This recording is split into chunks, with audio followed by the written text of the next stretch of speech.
Hey guys, Professor Bill, Comic Book University, and X-Men Red, issue number 4.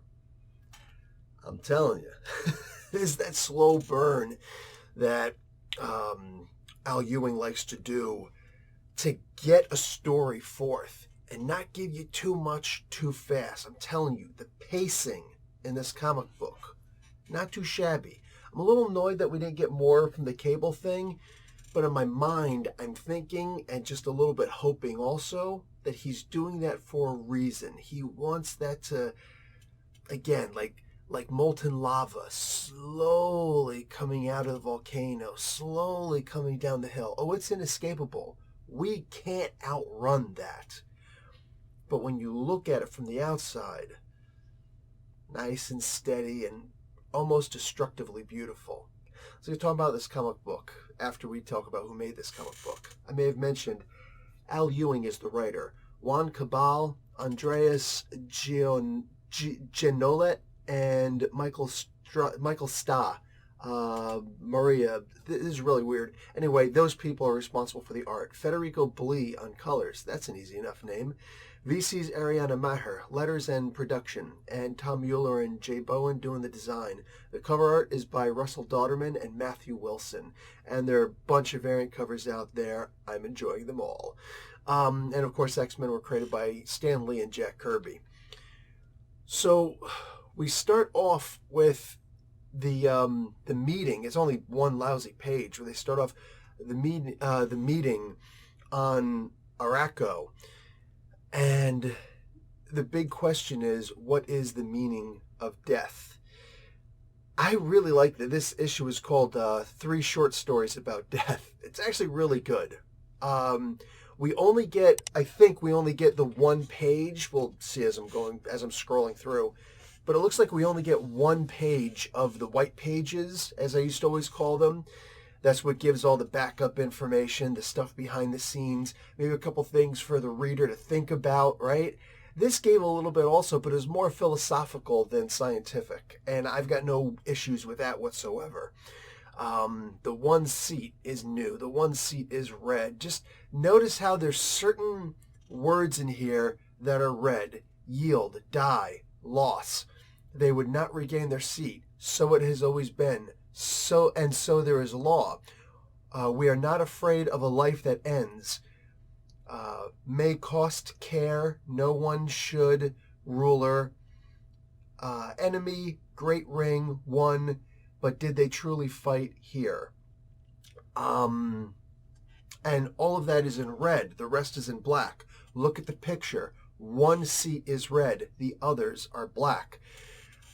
We can see that, and I would imagine that one seat must be Magneto, because it all seems to apply to him. I dig that. When stuff like that happens, I dig little stuff like that. Magneto the whole time is sitting there hanging out. He's, of course, being recorded. Storm is technically being recorded as well, but it's weird to see that it's done like this. Anyway, Iska, the Unbeaten, is here, and she's so cocky. I'm telling you, listen, at some point she's got to go. At some time she's got to get her ass beat. Roberto handed her a little something in the previous issue. But at some point, and this is the thing, every single person who is cocky, we're just waiting to see their downfall. Some of us, maybe we're just like, I don't want to try because I know I'm probably going to lose. But those people, and only those people with supreme confidence in themselves, have a chance at beating someone who's unbeaten, right? You have to have a certain moxie in order to challenge somebody like this with intent, especially knowing that there are risks to what's about to happen. Any idiot could go up to a chess master sitting in a park and be like, hey, I'll challenge you. Come on. You got nothing to lose. But if all of a sudden somebody said, okay, but if you lose, you're going to be electrocuted to death. You'll never get up out of that seat. Suddenly then, you'll see all those people, never mind. I was just messing around. Get out of here. You're a pittance, right? You're not even a worthy sacrifice to a greater being. You're nothing. Shut up. But at some point, Iska has to be defeated. I think it's going to be Storm. Because who else has that level of confidence? And she wasn't... There are times when I don't like the way that Storm is presented, right? Storm is not somebody who should be, oh, I think I'm better than everybody and blah, blah, blah, which is why I hated that one giant-size X-Men Storm book. I hated that because it wasn't just cocky. It wasn't just, belief in yourself. It was something different where it's like, I'm better than all of you. No. I still remember Storm as that young girl who fought against the Juggernaut after a cave-in, and she was seriously overwhelmed by the claustrophobia, and yet she fought, and she did everything she could. And that was the first time that we saw that she can actually make the lightning come from her hands. It doesn't have to come from the sky, right? Didn't do anything to Juggernaut, but 'tis what it is. It was amazing. Meanwhile, everybody's like, Storm, you're the only one that's going to have a chance against Juggernaut. You gotta get up. And she's just like, I'm trying. Like, supreme confidence is also understanding that you can overcome your weaknesses, right? And it took a while to build Storm up to that. I'm hoping at some point, Al Ewing, in whom I trust, is going to be able to do that and get Storm to that perfect pinnacle where she decides it's time to put you in your place, Iska. Return or don't return. I have no use for you. That would be a great moment. In the meantime here, this supreme cockiness. And I don't know who does it. I'm just going to stay on this instead of going point by point on the comic. At the end, Magneto makes a choice, and I imagine he also consulted Storm on this. Otherwise, you better get your ass beat, son. He makes a choice that he can't come back unwillingly. It would have to be willingly he comes back. Like, he's got a back door, and that's cool. He's got a back door. In fact, I want to remind everybody, I don't know that it's ever going to be used anytime soon. I don't think that it's going to be used to undo what's been done here, the whole Krakoa Araki thing, It's Magneto who has the chance to remind Nate from the Age of X-Men, Age of X,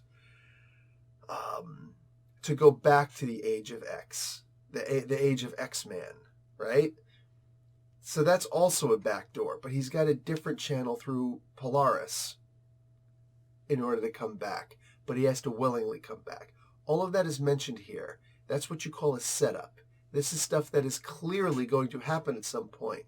But when, why, we already know the how. But the why, that's going to be the impressive part. Moving on, to no major spoilers. Moving on, we see Wrong Side. Roberto da Costa comes back.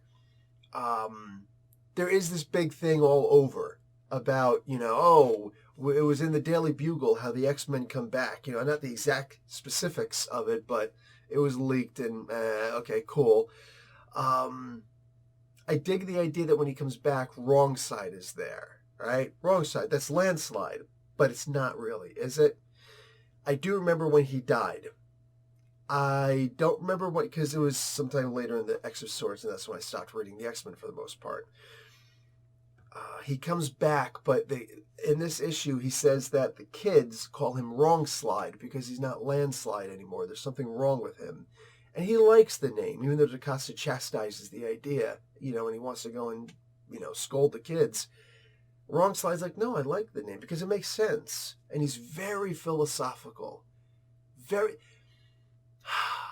For those of us who have always loved that internal conflict that Pyotr Rasputin, Colossus, has always had, for those of us who love the idea of the gentle giant, right? Landslide is giving us a very different version. He's someone he's got the internal musings of Nightcrawler, but in a body that just can't be beat. And I really dig this. It's funny, I didn't think that there was room in the Marvel Universe, or at least I never considered that there would be room in the Marvel Universe, God forbid in the X-verse, for another gentle giant like this. But an introspective giant who doesn't want to die right now, but doesn't want to return. His comment about him wanting to return to Otherworld to die, so that this version of him, which is every possible version of him, would be the only version of him that ever existed through time, and that it would in fact be somebody else who came back if somebody else came back. Of course he's going to come back. How beautiful is it to just stop and ruminate on that for a little while? Just mull it over.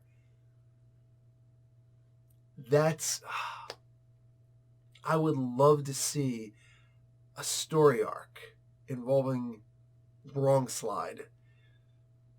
I want to see more. I want to experience more of his philosophy, of his bemusings. One of the big things here is that the Shi'ar Empress is dead. And almost everybody, Nermeni, almost everybody is objecting to her, return. Now Storm goes and explains that, she's already in the process. She's already back. There was the hint before, when Roberto came back. He's like, "Oh, Professor X is usually here to see his students return. I feel somewhat slighted."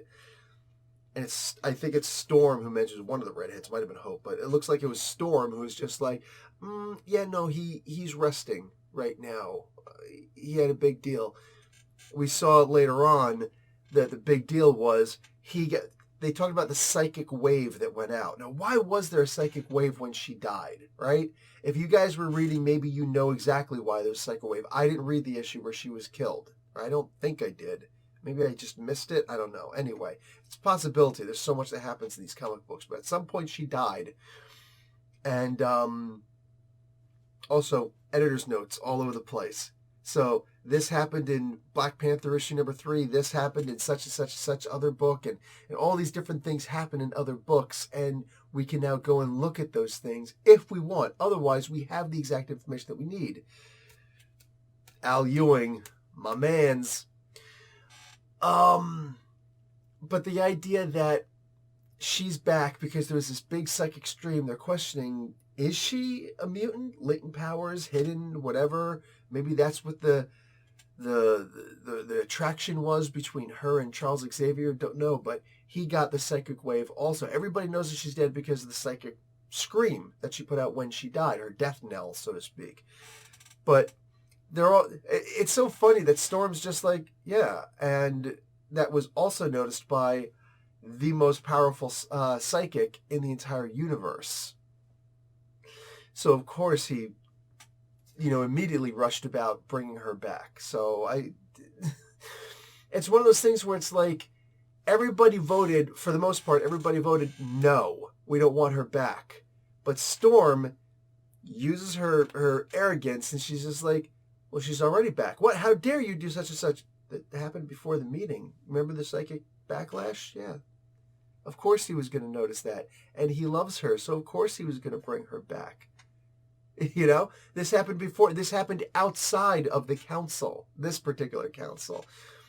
This was fantastic. The politics that can happen at some of these tables and some of these seats, and there's two different councils going on in this issue at the same time. This was a very political book, if you think about it, right?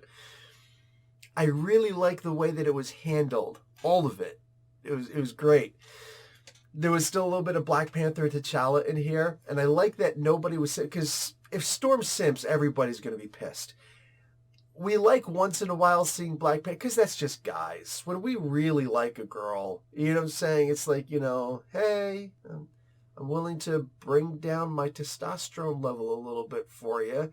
And if it's, ignored, it's like, look, you bitch, right? It is what it is. We got to go back on our guard. But, here, he already knows it's not going to happen. And if it does happen, it's going to happen on his time.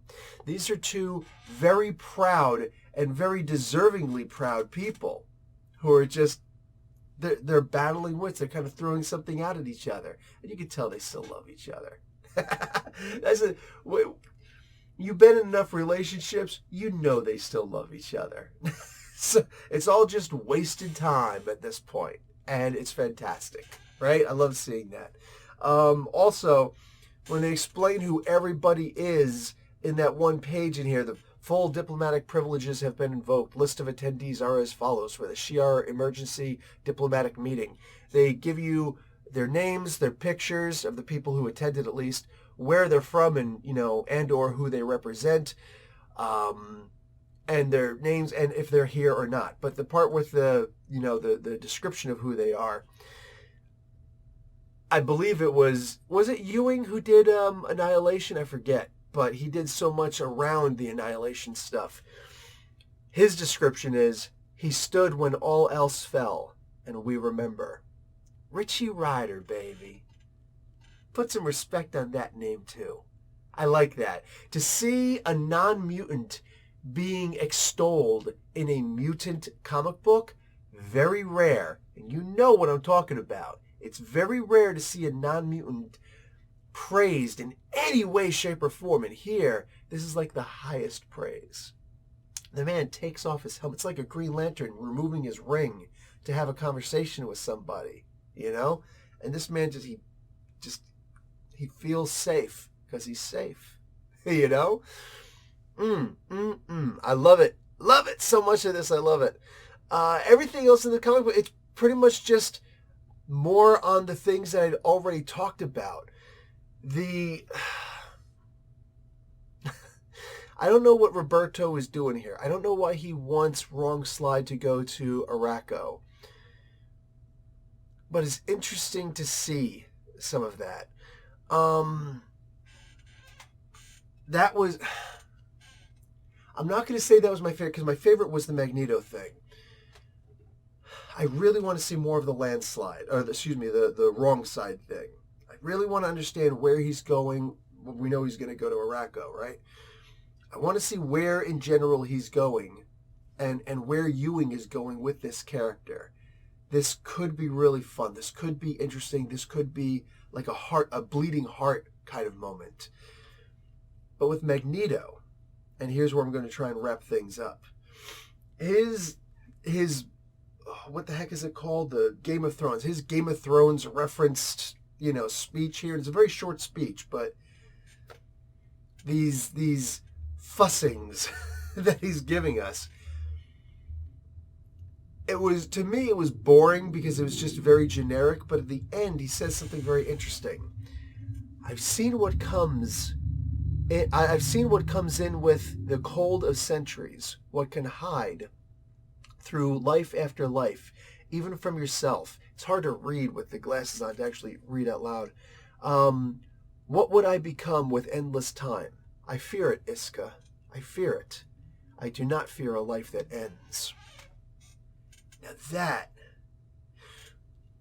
Remember, one of the reasons why I love Ewing so much is because this man's... He knows these characters. And I've said this about very few writers before. He knows these characters. It's not that he gets to know them. He knows them. And he tells you he knows them by introducing you to them, based on the knowledge that we already have. If this is your first time reading Magneto, you might not understand where he's coming from with this, but everybody here knows, especially as we're looking at this one page and the art just on this one panel, where like the shadowing, the colors, right? You could see the highlights and the lowlights. Well, actually the lowlights and the highlights. You could see them so well, so detailed. And like the art of this entire book could just be shown in this one panel, the close-up of Magneto's eyes. Look at how beautiful, how basically beautiful this one panel is. That's all the art team needs to show. They didn't need to show 3 pages of previews and the cover and blah, blah, blah, whatever. They didn't need to show any of that. They just need to show this one panel. to let us know what's happening in this book and how beautiful the book is going to be presented to us.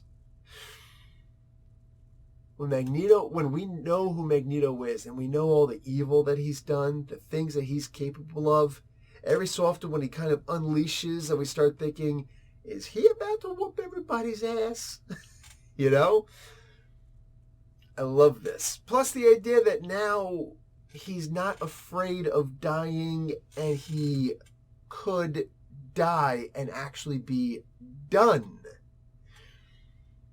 And he's in a seat, he's in Tauron's own seat, the seat of loss, where we have to understand what loss is, because that's the big philosophical question here. We have to see, we need to see what's going to happen next. Because Magneto was almost talking from a suicidal moment. And then you go over and you look at what Wrong Slide was doing. He was also talking from a suicidal moment, but all of them were, when my time comes, I want it to be over. How interesting. Magneto, right? And then over here, Wrong Slide. Two diametrically opposed personalities, both on the same logic, by choice. This is the kind of writing I want to see in all of my comic books. I woke up this morning, hit the Sopranos theme song for that, but I woke up this morning and instead of getting a gun, I thought to myself, I'm not really in the mood for comics this week. I got a lot going on. My body is beaten up from jiu-jitsu. I'm still working. I'm wrestling through a deep tissue injury right below my right breast, on my under my ribs or in between my ribs. Makes it hard to breathe if I get a little bit winded. Like there's massive pain there. Just everything else trying to compensate. Now I'm like not bruised, but I'm a little bit hurt on certain parts, right? I'm busting my butt doing two different things that I really have to use my mind on a lot. I've come to a position where I'm thinking of making new decisions in my life, which will therefore affect my family because I'm a husband and a father. So these are things that are going to affect everything. And I literally thought to myself, I do not feel like reading comic books this week because I've been very disappointed in comics for a while now, right? But then I make the conscientious decision, let me just read something. And the first book I read is X-Men Red, thinking to myself, let's just get it out of the way, because maybe it'll be good, but then it gives me this. And there is so much philosophy and psychology in this. Where was the action? I didn't need any of it. There was so much else in here. And this is the thinking man's book. Thinking woman's, thinking they's book, whatever. This was the thinking man's book. And I really did like it a lot. I really did. This was such a fantastic book. Hard to find anything to gripe about. For me, it was very hard to find anything to gripe about in this book. This was a setup book for all the things to come. And this is something I would have expected at the end of an issue 6, at the end of a story arc, to lead us into something new, to let us know, hey guys, there's some stuff coming, but this was in issue 4. And Ewing didn't feel the need to have a bunch of unnecessary fighting. We just had that in the previous issue. Not unnecessary. We just had a whole lot of fighting. 2 major fights with 3 major characters. And then a side battle with Iska and Roberto, right? A lot of psychological warfare and a lot of actual warfare. And then in this, very psychological, very philosophical. There's such a balance, because to every high there has to be a low, the crescendo and the dip, right? This undulation, this is the life force of the world. This is the heartbeat, right? With straighter lines. This is sound. This is vibration. This is light. This is all energy in the universe. It all goes like this. And Ewing is like, here's some action. Here's some philosophy. Here's some action. Here's some psychology. And it'll just, the flow. It's not even like an ebb and flow of an ocean. No, it's a straight line. And it just, this is Ewing in his element. That's what this is. This is like Storm being out in deep space, not being able to do a whole bunch, but trying to do what she can. Like a switchblade in space is cool, but once she gets back into an atmosphere, and suddenly you see that little spark in her eyes, and she turns and looks at the person who's been griefing her, and you know it's on. That's Ewing. That's how he's pulling off this comic book. And I am very happy to be here for the ride. It's fantastic. Love this. Guys, that's going to be it for me. Like the video, watch an ad. Talk to you later. Professor Bill, Comic Book University. Class dismissed.